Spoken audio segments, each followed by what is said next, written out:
boa tarde. Seja bem-vindo. Esse é o terceiro Elias e nós estamos nos 7 pontos da lição. Graças a Deus pelo nosso encontro. Vamos orar e partilhar a palavra de Deus. Comer dela, nos fartar, até chegarmos ao ponto de transbordar. Vamos convidar a pessoa do Espírito Santo, que é o nosso professor por excelência. Oremos. Senhor, nosso Deus, muito obrigado por essa oportunidade que temos. Obrigado também, porque sabemos que o Senhor aceita a nossa oração para nos ensinar, aceita o nosso convite para nos inspirar, nos revelar a Tua palavra. E nós temos sede e fome, nós desejamos comer dela, nos fartar, mas também ao mesmo tempo ter o espírito de partilha, que é o assunto de hoje. Por isso aceita o nosso pedido, nosso clamor, a nossa oração e a nossa intercessão por aqueles e todos que estão assistindo a este programa, permitindo, Senhor, que haja em nós renovação de vida e haja em nós compromisso sério contigo, com os homens, e que, agindo assim, o teu nome seja glorificado.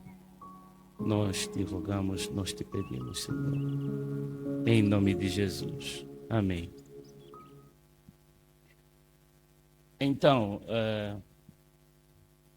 esta semana, sobre crescer em um relacionamento sério e perfeito com Deus, nós estudamos, né, a lição número 12, que fala sobre o testemunho, né, o terceiro pilar do crescimento em Cristo. Já aprendemos sobre oração, aprendemos sobre o estudo da palavra e agora testemunho de Cristo. E o verso para memorizar, ele é muito sugestivo e interessante. O Senhor soberano me deu suas palavras de sabedoria para que eu saiba consolar os cansados. Todas as manhãs ele me acorda e abre meu entendimento para ouvi-lo. Uau! Receber as palavras para consolar. Me faz lembrar Paulo, depois que discorre, né, sobre a esperança da ressurreição em Cristo Jesus. E ele fala, consolai-vos, consolai os outros, nessa esperança de que os mortos vão ressurgir e que em Cristo Jesus receberemos vida eterna, um corpo perfeito, um corpo que já não morre, né? Então, é bom, então, depois que aprendemos agora a palavra, então, o Senhor coloca a sua palavra em nós para consolar os outros. E esta palavra é a palavra de consolo, é a palavra da esperança.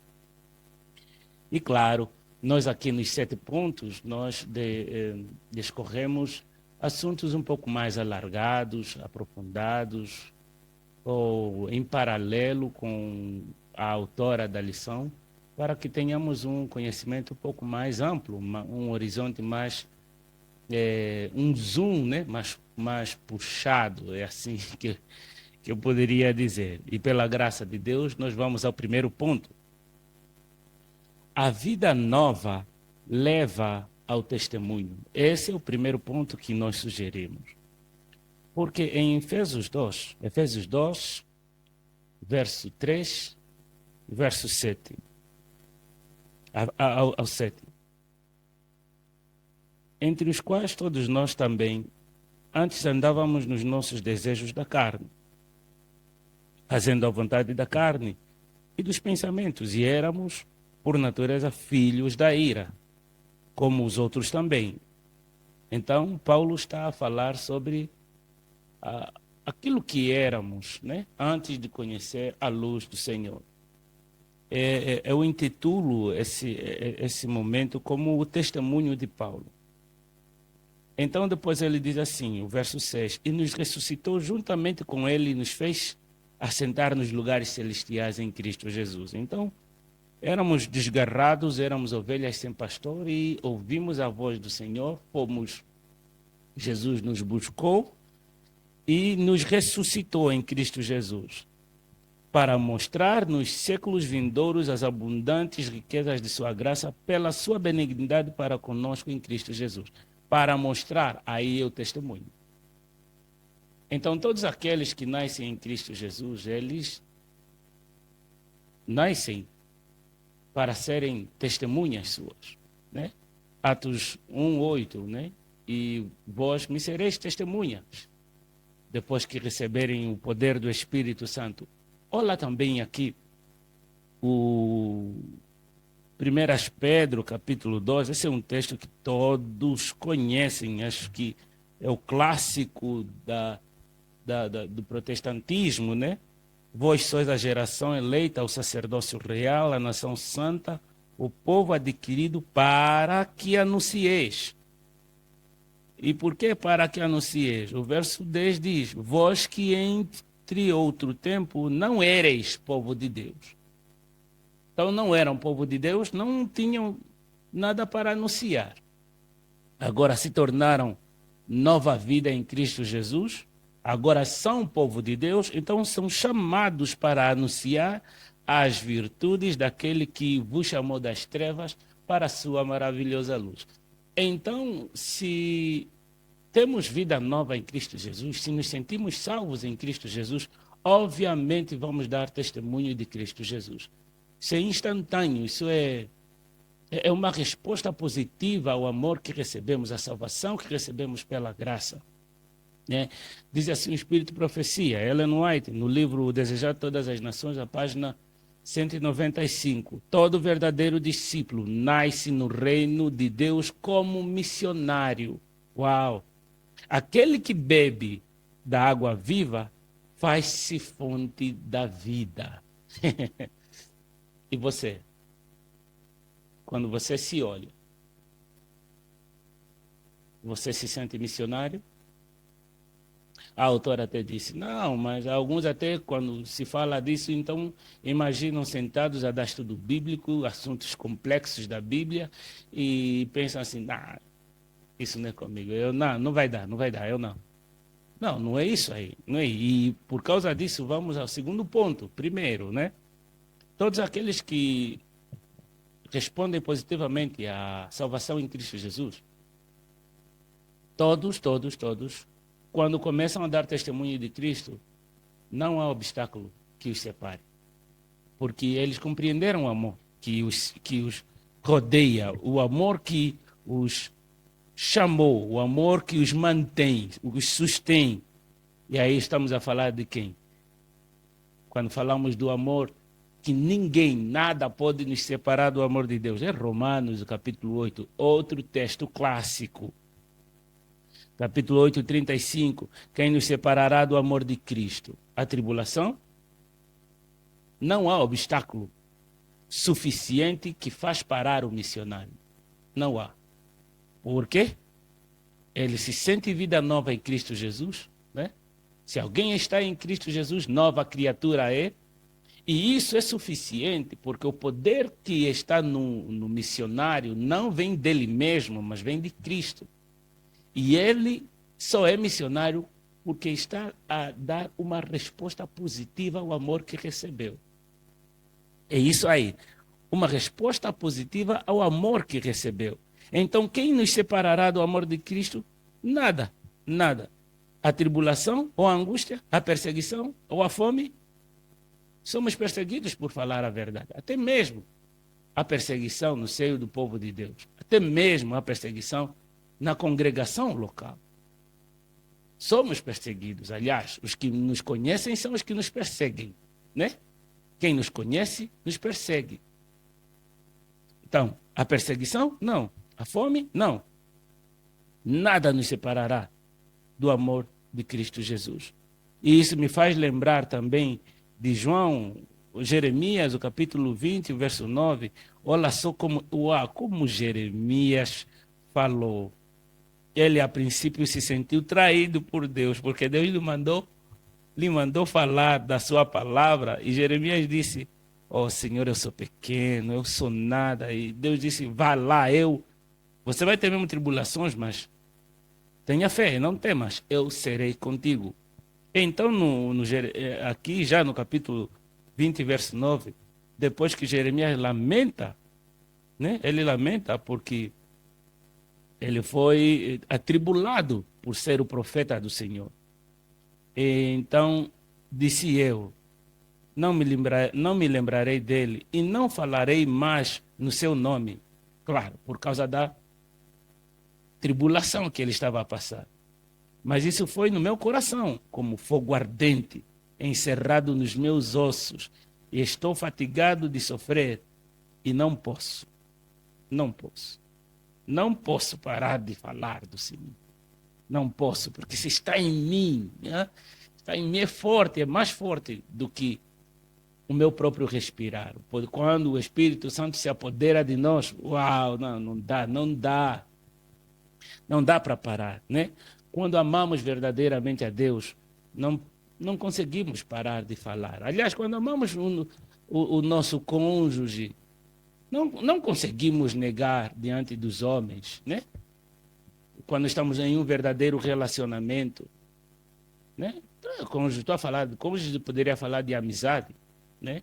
Quando realmente amamos os nossos amigos e por alguma situação nos perguntam: "Você é amigo do X?"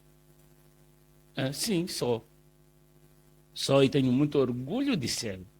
Não, mas é que ele é assim, ele é assim, assim. Tudo bem, tudo bem. Mas ele é meu amigo, porque amamos essa pessoa. Nós não negamos, né? Quando amamos a Cristo Jesus, não negamos, nem por palavras, nem por ações. Isso é muito importante pontuar. Nem por palavras, nem por ações, né? E o cristianismo light não nega Jesus por palavras, mas nega por ações. No seu vestir, no seu comer, negam Jesus. Negam categoricamente. Mas o que eles falam? Deus é amor. Não me julgue. Não, não é isso. Ninguém está julgando ninguém. É simples. É que vê-se pelas vestes, pela música que ouvem, vê-se pelo que assistem, né? Esses dias, infelizmente, até os adventistas já não têm mais discernimento. Não há mais discernimento, infelizmente. Então faz-se rituais na abertura da Copa do Mundo, desde há muito tempo. No Catar, inclusive, a mascote, né, do Mundial passado foi o fantasma. O espiritismo escancarado mesmo na cara dos cristãos. E o cristão se senta para ver ao futebol quando eles veem mesmo que é uma religião a partir da futebolística. Dessa vez, né, cantores mundanos, profanos, danças, e cheia de símbolos satânicos, símbolos maçônicos. Eu, que digo amo a Cristo, me sento para tirar 90 minutos a ver essas coisas? Coisas que tiveram abertura para adoração a ídolos? Coríntios fala sobre isso. Ou seja, nós não negamos na boca, né? Hoje, sábado, todo mundo está na igreja com o coração contrito, não porque estão na presença de Deus e desejam receber dele as bênçãos, não. O coração está apertado por causa do futebol. Então, Jesus diz que em vão vocês me adoram. Vocês me adoram em vão. As vossas palavras parecem que são meus, mas com os atos me negam. Vocês me negam com os atos, porque em verdade são adoradores de Satanás. É, podem até me chamar de extremista, mas infelizmente, se a abertura teve todo esse ritual satânico e você continua a sentar e a degustar da partida futebolística, não tem outra coisa, não posso falar outra coisa. Paulo em 1 Coríntios diz mesmo que nós não deveríamos nem comer a carne sacrificada aos ídolos. Imagina se a carne sacrificada aos ídolos não pode ser comida. É o futebol que foi antes dedicado a Satanás, né? E como quem não quer ver, não vê. Nem mesmo o que está na cara dele não vê. Isso é simples, né? Sim, somos adoradores de Satanás, ao invés de sermos adoradores de Cristo. Não o amamos nos nossos atos. Dissemos com a boca que o amamos, mas não o amamos. Em verdade, isso está muito bem claro. O livro Grande Conflito, né? O livro Grande Conflito, na página 120, narra aí a forma como Calvino se converteu. Calvino se converteu quando viu um homem na estaca da fogueira ser queimado pelo catolicismo, né? Na Idade Média, o reino papal matava as pessoas por falarem a verdade. E eles tinham engenhocas para saberem como torturar a pessoa ao ponto de renunciar a Jesus, ao ponto de renunciar à palavra. Era proibido de tudo, até mesmo de fazer oração na língua nativa. Tinha que ser em latim. E esse homem foi preso e condenado à morte de fogueira. Mesmo na fogueira, João Calvino viu nele o brilho de Cristo Jesus. O brilho da felicidade de quem tem a vida nova. E João Calvino não conseguia compreender como uma pessoa estava a morrer na fogueira, ainda assim feliz. E isso lhe fez voltar para casa e estudar diligentemente a palavra para ver o que realmente estava, o que tinha lá de bom que fez aquele homem morrer na fogueira, mas ainda assim feliz. Isso é vida nova em Cristo Jesus. Isso é realmente demonstração de amor. Não é nas pequenas tribulações, já o abandonamos, já queremos mostrar que não é bem assim, né? Agora diminuímos a norma para não sermos conotados, né? Para não sermos conotados. Mas com os outros não foi assim, né? Narra ainda o grande conflito que mulheres, no dia da sua execução por amor a Jesus, vestiam seus melhores vestidos por amor a Cristo. Uau! Poxa, eu às vezes faço essa oração, Senhor. Quero ter forças para não te negar no momento em que me tirarem o pão ou que me disserem que você tem pena de morte por defender a verdade, a luz da verdade. Essa tem que ser nossa oração. Todos os dias se submeter a Cristo e falar, Senhor, além de obrigado pela vida e saúde, por favor, me ajuda. Não quero te negar quando as pessoas me apertarem, me chamarem nomes. Eu não quero te negar. Eu quero seguir em frente, na verdade. Dói, irmãos, dói. Ser perseguido, até mesmo pela elite da igreja, dói. Mas temos que continuar firmes. Firmes na palavra, por amor a Cristo Jesus. E por amor aos outros também. Veja que se esse homem rejeitasse Jesus na fogueira, Calvino não se converteria. Ou seja, a nossa firmeza na verdade, por amor a Cristo Jesus, é ao mesmo tempo amor ao próximo. Porque à medida que nos mantemos firmes na palavra, os outros vão ver a beleza da verdade em nós. E isso vai gerar neles a curiosidade de buscarem o Cristo que nós vimos. Então eles vão falar, se ele encontrou essa felicidade na palavra, por que eu não também? E o Espírito Santo vai agir nele, olha, e esse é um testemunho mais forte que nós temos. Nos manter na verdade.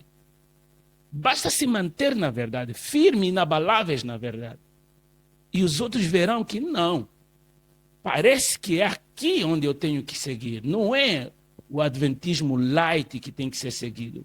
O adventismo verdadeiro da palavra de Deus, por amor a Jesus. Se ele consegue se manter nisso, então é porque aí alguma coisa tem. Aí eles buscam.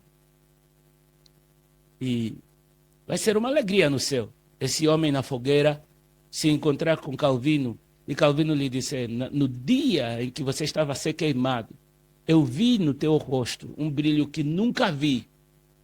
E isso suscitou em mim a vontade de encontrar Jesus na Bíblia. E verdadeiramente eu encontrei. E Calvino teve a mesma sorte, né? João Calvino. E se converteu. E graças a Deus temos esses testemunhos. Terceiro ponto, temos que estar preparados, sempre preparados para falar dele.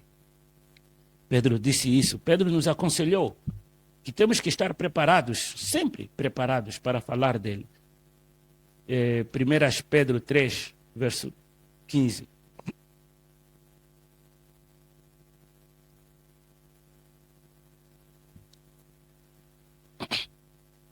Primeiras Pedro 3,15. Antes, santificai a Cristo como Senhor nos vossos corações.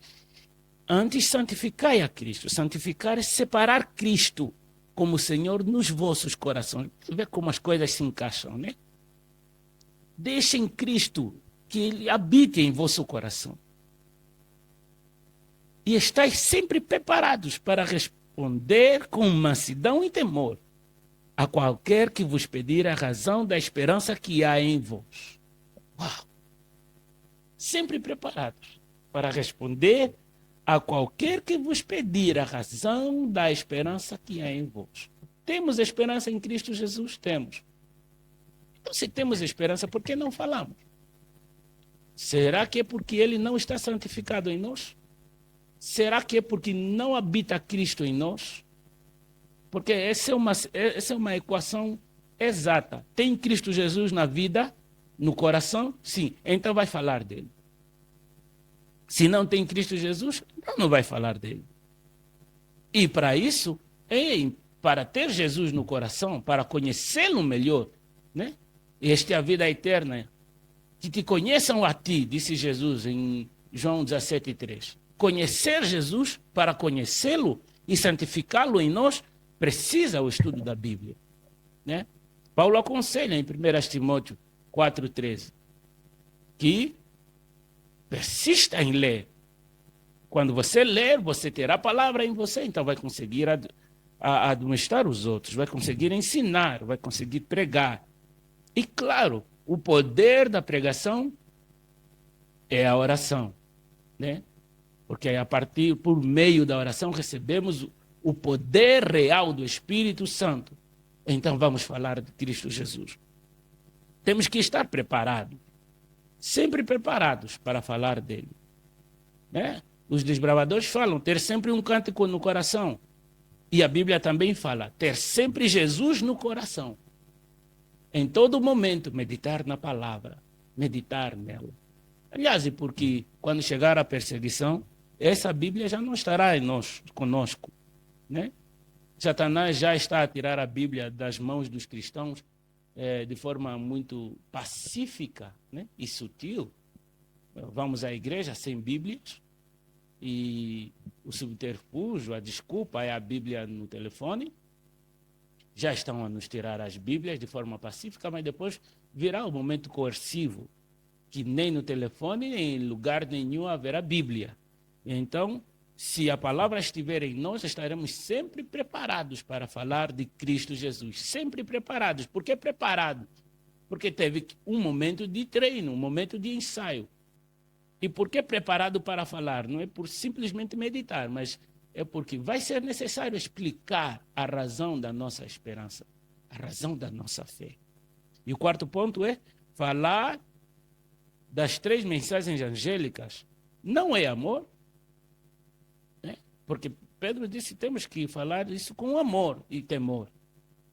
Falar das 3 mensagens angélicas, será que não é amor? Será que não é evangelho? Porque fala-se por aí, né? Eu já vi a elite, né? A elite da nossa igreja, a dizer que se vocês estudam os sinais da vinda de Jesus, parece que você não ama a Deus. Será mesmo que quando damos testemunho e estudamos a palavra e ensinamos as profecias e estudamos os sinais da vinda de Cristo, os sinais, não só o sinal da vinda de Cristo, mas os sinais da vinda de Cristo, será mesmo que não é amor por Jesus? Não, isso não é evangelho? Eu não falo mais das 3 mensagens angélicas, mas eu falo do amor, eu falo de Jesus. Será que não é amor quando falamos das 3 mensagens angélicas? Será? O que diz as 3 mensagens angélicas para entendermos então se amamos a Jesus ou não? Se amamos a Jesus ou não quando lemos aqui, quando estudamos os sinais da vinda de Cristo. Vi outro anjo voar pelo meio do céu e tinha o evangelho eterno. O evangelho eterno já sabemos, o evangelho é Cristo Jesus. E Cristo Jesus é o evangelho eterno porque esse evangelho ele foi planificado antes do tempo, foi planificado na eternidade. E as consequências do evangelho eterno também são para a eternidade. O amor de Cristo Jesus pelos seres humanos, antes de criá-lo, é eterno, né? Quando o Senhor planificou nos criar, Ele mesmo já planificou nos salvar. Então, foi na eternidade que isso foi planificado. E, mais uma vez, todos aqueles que recebem o Evangelho terão vida eterna. Então, as consequências do Evangelho também são eternas. Então, um Evangelho eterno para proclamar aos que habitam sobre a terra. Claro, porque o Evangelho é de Deus, e é Deus, né? É a salvação em Cristo Jesus. Disse Paulo, eu não me envergonho do Evangelho, porque este Evangelho é para a salvação dos homens. Por isso é que tem que proclamar aos que habitam sobre a terra, a toda a nação, a toda a tribo, língua e povo. Ok. Então, só falou do Evangelho. E a pergunta é, falar dessas mensagens não é amor? Então, se eu vou levar o Evangelho aos que habitam sobre a terra, não os amo? Será? Dizendo com grande voz, ao chamar as pessoas ao arrependimento, a abandonarem suas práticas idólatras e chamá-los para temerem a Deus e darem glórias a Deus, porque chegou já o juízo de Cristo sobre as obras, pensamentos humanos. Isso não é amá-los? Chamá-los para abandonarem a sua vida promíscua, iníqua.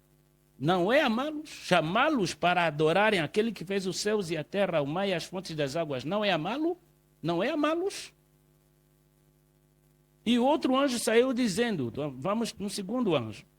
Caiu a grande Babilônia, grande cidade, que a todas as nações deu a beber do vinho da ira de sua prostituição. Para você entender o primeiro caiu e o segundo caiu, você precisa estudar as profecias. E para avisar aos outros que vocês estão adorando no sistema errado, isso não é amá-los. Avisar as pessoas sobre o perigo iminente não é amor por eles. Será mesmo? Será mesmo? Que espírito é esse que está entre nós? Será que dizer para eles que vocês estão adorando no sistema babilônico, será que não é amá-los?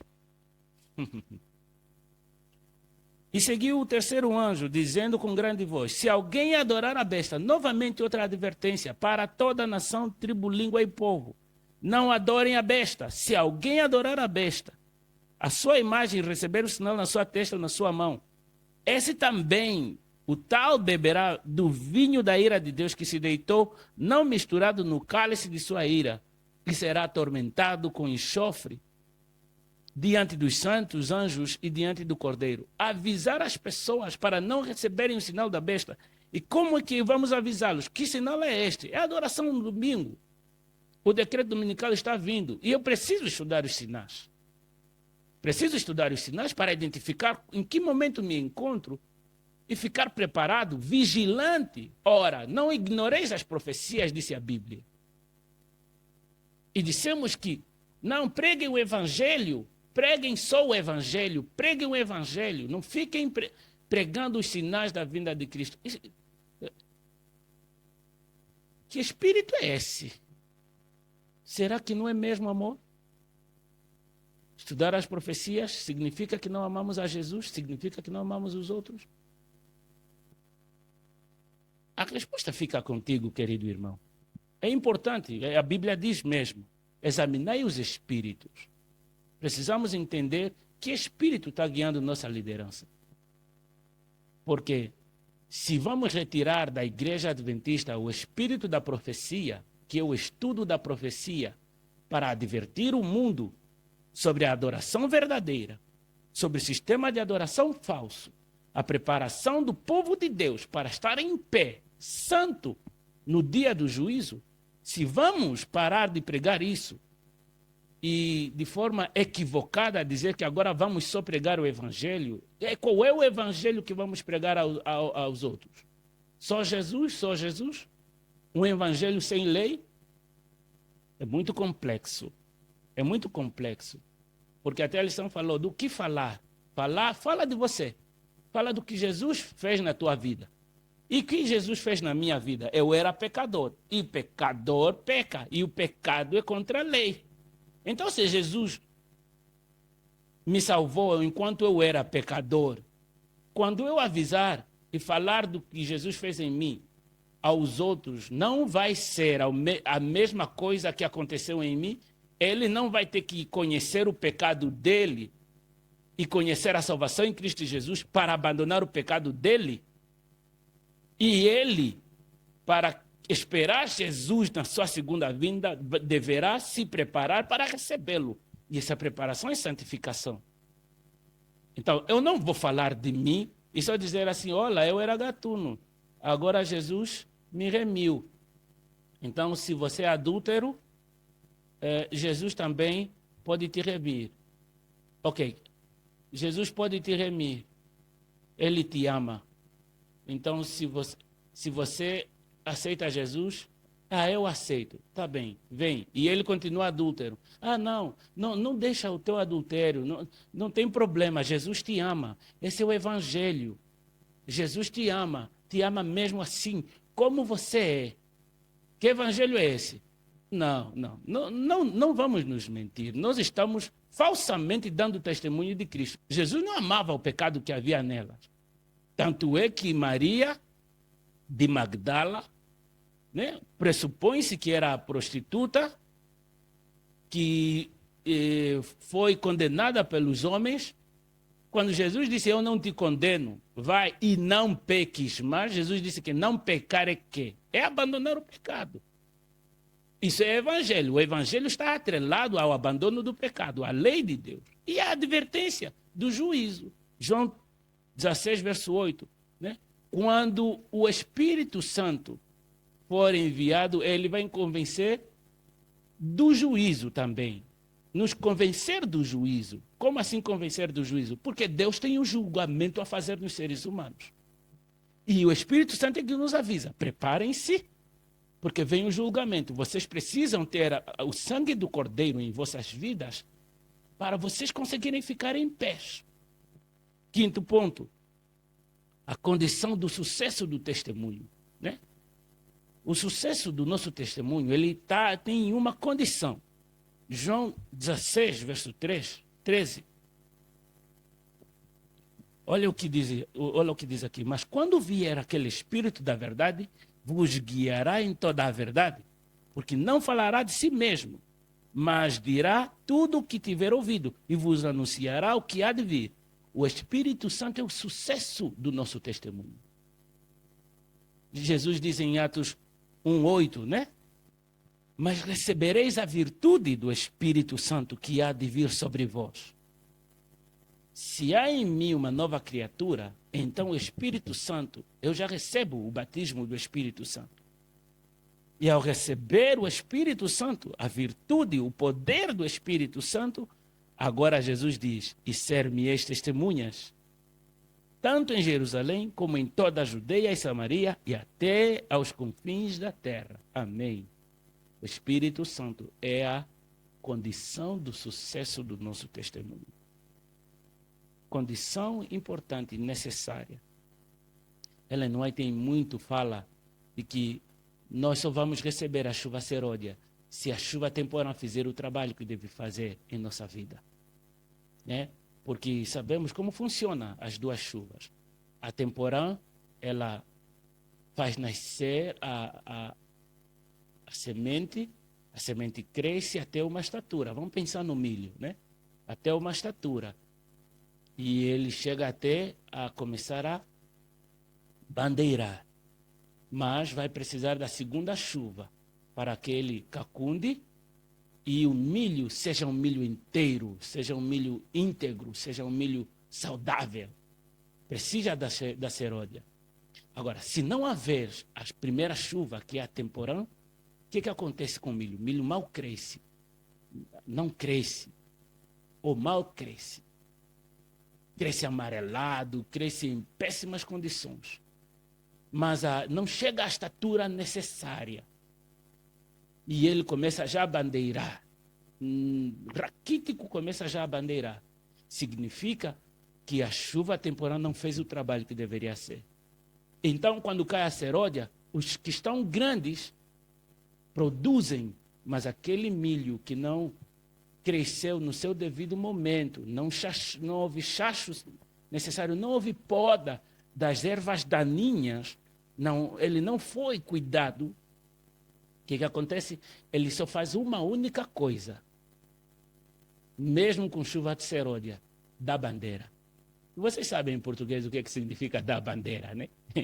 Quando falam, ei, mano, você deu bandeira. Estamos querendo dizer que falhou. Falhou. A única coisa que fez foi dar bandeira. E é assim, o Espírito Santo como chuva, diz, você pode ler isso em o livro de Oséias, quando Deus promete derramar o seu Espírito como chuva. O livro de Joel, quando Deus diz que no tempo do fim, eu vou derramar o meu Espírito. Né? A chuva seródia é a chuva temporã. Então, a chuva seródia vai ser nos nossos dias. Nos dias da pregação do terceiro anjo. Uau! Mas só vamos receber a chuva seródia se o Espírito Santo, a chuva temporã que caiu nos dias do Pentecostes e até agora ela existe, se ela tiver o seu verdadeiro trabalho. Temos que crescer em Cristo Jesus. Na palavra, na oração, no testemunho. Então vamos chegar a uma estatura em que quando o Senhor derramar o seu Espírito sobre nós, aí sim, vamos produzir um milho íntegro, vamos fazer maravilhas. Né? Ellen White diz que haverá tamanho poder maior do que aconteceu nos dias dos apóstolos, nos dias do Pentecostes. Por essa razão, a oração, o pedido do Espírito Santo, Senhor, envia o teu Espírito, ajuda-me a estar pronto para receber o Espírito Santo. Eu quero a chuva seródia. Irmão, essa tem que ser a nossa oração.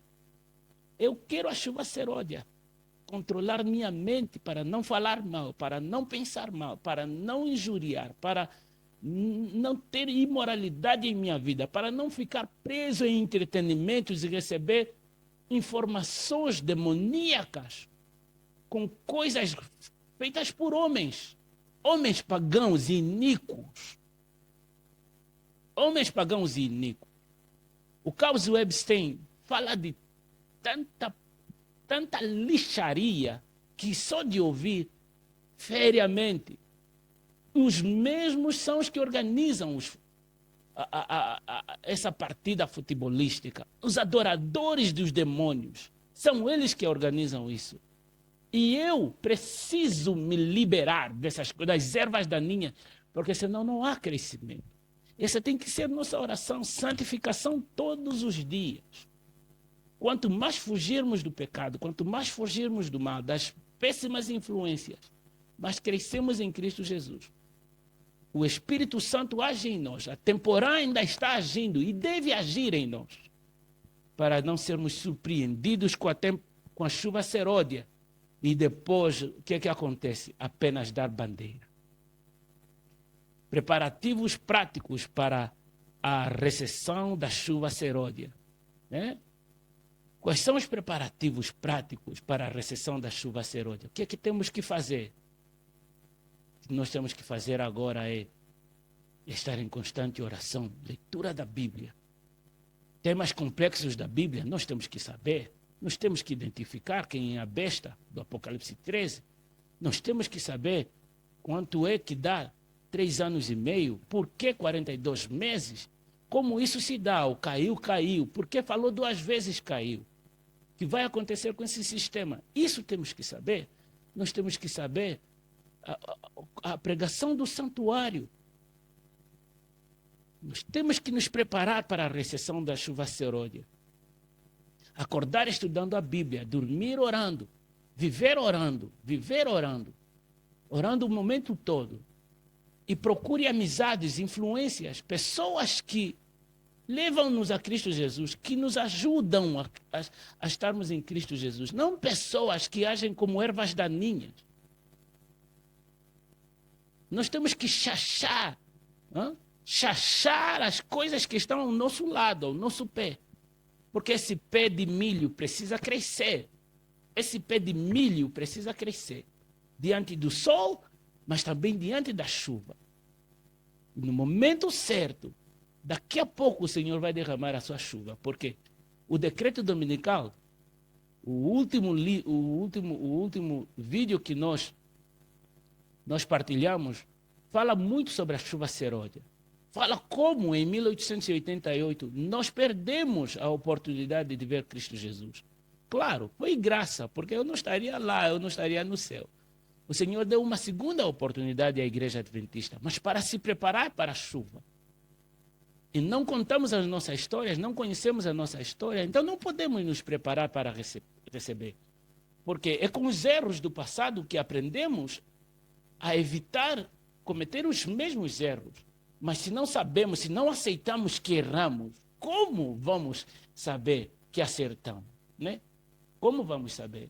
Então é importante estudar as profecias, é importante estudar a palavra de Deus, também conhecer a nossa história como adventistas do sétimo dia. Então é isso, né?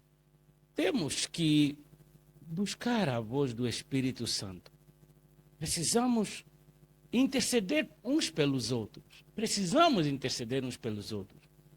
Isso não dá. Dá uma angústia e tristeza quando entendemos que nos dias de 1888, o presidente da Conferência Geral repreendeu Ellen White pelo fato de ela concordar com a mensagem da justiça pela fé de forma completa, pregada por A.T. Jones e Wagner.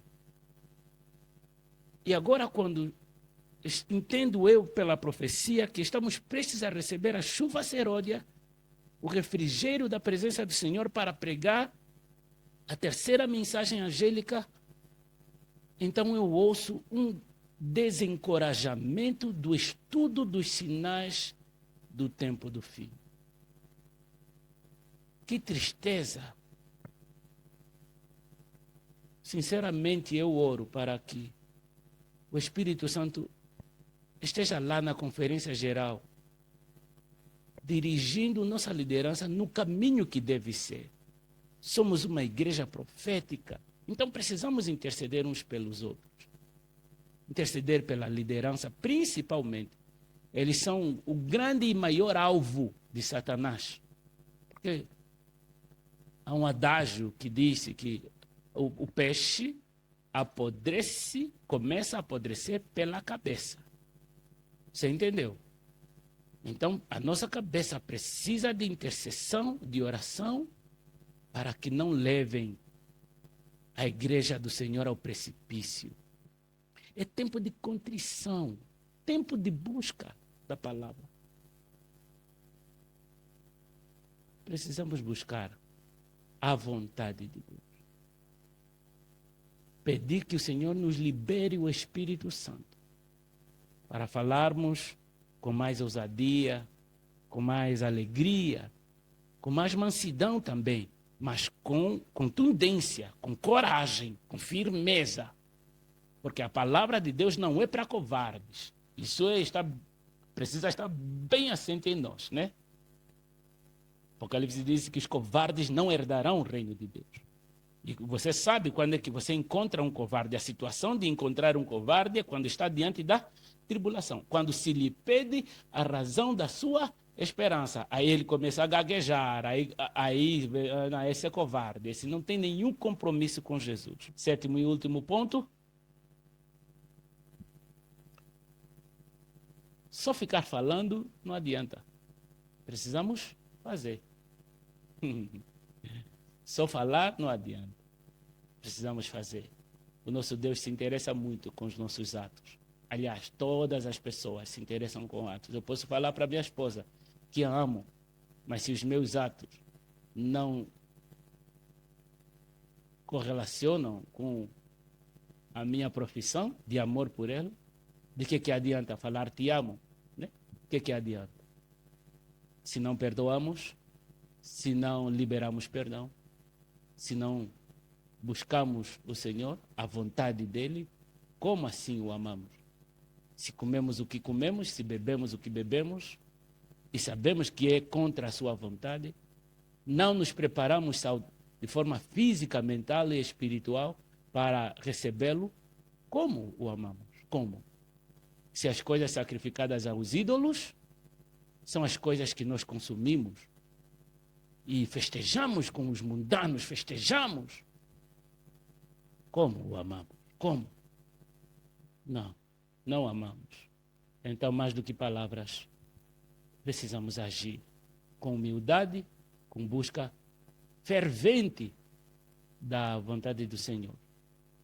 E nossas ações, então, dignificarão quem é o Senhor da nossa vida.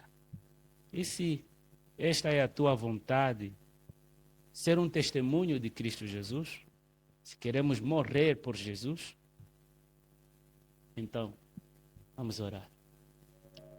Senhor nosso Deus, somos pequenos, limitados, somos falhos, e já em nós tem brilhado a luz e o convite do Senhor para sermos tuas testemunhas. Graças a ti, por tua palavra e por esse estudo, entendemos que não podemos sê-lo sem a ação do Espírito Santo em nós. Por favor, todo o lixo que há em nós, por misericórdia, nos perdoe. E que habite em nós o teu Espírito, nós rogamos, clamamos, por misericórdia. Habite em nós o teu Espírito. E se não havia em nós o Espírito de missão, pedimos misericórdia. Coloque em nós o Espírito de missão. Queremos ser como os outros que falam do amor a ti. Queremos ser como os outros que morreram por ti. Queremos ser como os outros que não recuaram por causa da verdade. Ficaram firmes, mesmo em tribulações. Queremos ser como os outros que encontraram o amor, a felicidade, a alegria na tua palavra. Somos carentes de ti. Por favor, aceita a nossa oração, o nosso pedido. Prometeste ouvir a quem pede com fé. Então, atenda a nossa oração. Nós a fazemos em Cristo Jesus. Amém.